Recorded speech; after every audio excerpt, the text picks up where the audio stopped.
بسم اللہ الرحمن الرحیم۔ السلام علیکم۔ آج تاریخ 18 ستمبر 2021 بروز ہفتہ۔ اگر آپ بھی سعودی عرب کے حالات اور واقعات سے باخبر رہنا چاہتے ہیں تو ویڈیو کو پورا دیکھے گا۔ اگر کسی نے ابھی تک ہمارا چینل سبسکرائب نہیں کیا ابھی سبسکرائب کر لیں تاکہ لمحہ بلمحہ نئے اپڈیٹ حاصل کر سکے۔ تو چلے شامل کرتے ہیں آج کی پہلی خبر۔ برطانیہ نے پاکستان اور ترکی سمیت 8 ممالک کو سفری پابندیوں سے متعلق ریڈ لسٹ سے نکال دیا ہے۔ برطانیہ نے جمعے کو اپنے ٹریول لسٹ اپ ڈیٹ کی ہے جس کے بعد پاکستان کو ریڈ لسٹ سے نکال دیا گیا ہے۔ پاکستان میں برطانوی ہائی کمشنر کرسٹن ٹرنر نے اپنے ایک ٹویٹ میں لکھا کہ مجھے تصدیق کرتے ہوئے خوشی محسوس ہو رہی ہے کہ پاکستان کو ریڈ لسٹ سے نکال دیا گیا ہے۔ ان کا مزید کہنا تھا کہ مجھے علم ہے کہ پچھلے 5 ماہ کتنے مشکل تھا بہت سارے لوگوں کے لیے جو پاکستان اور برطانوی کے درمیان قربت پر انحصار کرتے ہیں۔ انہوں نے وزیر اعظم عمران خان کے معاون خصوصی برائے صحت کا خصوصی شکریہ ادا کیا اور کہا کہ یہ آپسی کوششوں کا نتیجہ ہے۔ برطانوی ٹرانسپورٹ سیکرٹری گرانٹ شپس نے کہا کہ 22 ستمبر کو شام 4 بجے سے پاکستان، ترکی اور مالدیپ سمیت 8 ممالک اور ہیتوں کی ریڈ لسٹ سے نکالا جا رہا ہے۔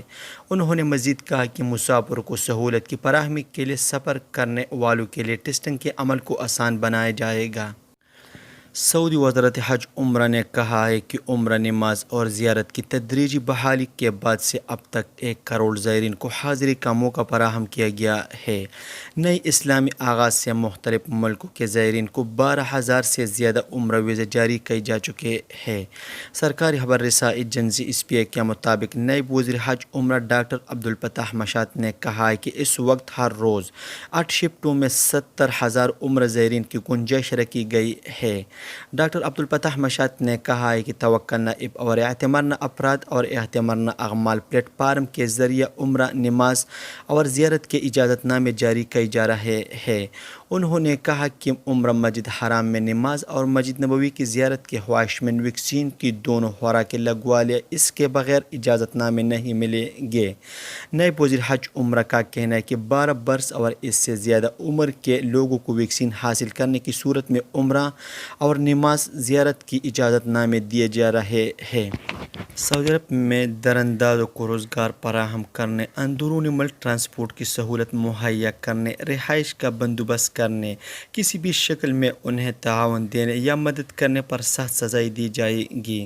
سرکاری خبر رساں ایجنسی ایس پی اے کے مطابق ایوان شاہی سے جاری فرمان میں کہا گیا ہے کہ جو شخص بھی مملکت میں دراندازی کرنے والے کسی شخص کو کسی طرح کی کوئی سہولت دے گا اسے کم از کم 5 سے 15 برس تک قید کی سزا یا 10 لاکھ ریال تک جرمانہ کیا جائے گا۔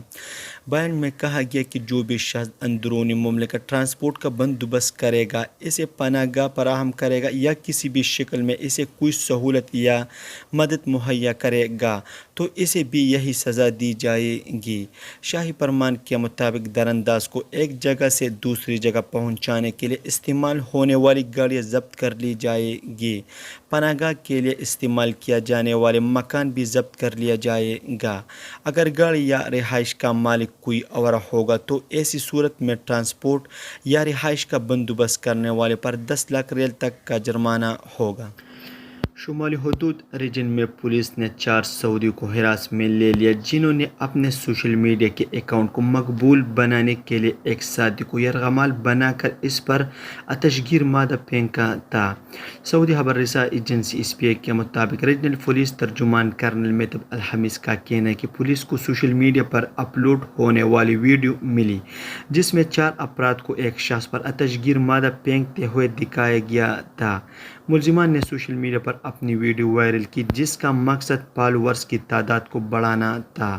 ریجنل پولیس ترجمان کا مزید کہنا تھا کہ گرفتار ملزمان کی عمر 20 اور 30 برس کے درمیان ہے۔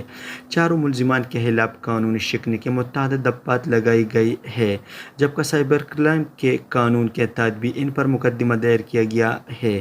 کرنل میتب کا مزید کہنا تھا کہ ملزمان کا کیس مکمل کرنے کے بعد انہیں ادارہ پروسیکیوشن کے حوالے کیا جائے گا جہاں سے ان کے خلاف مقدمہ کو حتمی شکل دینے کے بعد کیس عدالت میں جمع ہوگا۔ واضح ہے کہ قانون کے مطابق سوشل میڈیا پر غیر اخلاقی حرکتیں کرنا خلاف قانون ہے۔ ایسا کرنے والوں کو سنگین مقدمات کا سامنا کرنا پڑتا ہے۔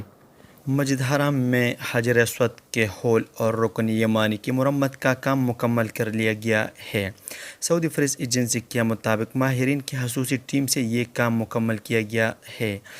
کعبہ فیکٹری میں شعبہ تعلقات عامہ اور اطلاعات کے ڈائریکٹر احمد بن مسعد السویہری نے وضاحت کی کہ کعبہ کی دیکھ بھال کا کام 24 گھنٹے ہوتا رہتا ہے تاکہ کسی قسم کی مرمت کی ضرورت کو پوری طور پر حل کیا جا سکے۔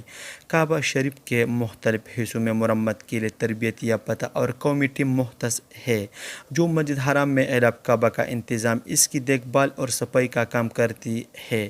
دیکھ بھال کے شعبے کے ڈائریکٹر فہد بن حسیس الجابری نے بتایا کہ مسجد حرام میں اعلاب کعبہ کی دیکھ بھال، حجر اسود کی صفائی اور اس کی فریم کی مرمت چاندی تار سے کی جاتی ہے جس پر سونے کا پانی چڑھایا جاتا ہے۔